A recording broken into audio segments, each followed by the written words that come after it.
Hey guys, welcome back to another interesting video of Quick Guide, and in this video I am going to show you how to add custom emoji into Slack. So without any further ado, let's dive right into this exciting video.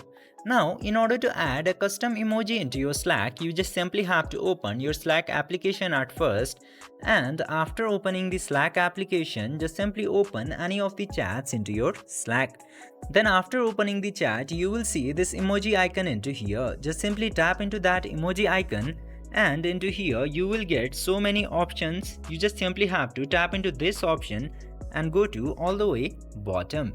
Then after going into all the way bottom, you can add many custom emojis into your chat. Just simply select any of the custom emoji from this page and send it to your channel. This way you can easily add custom emoji into your Slack chat.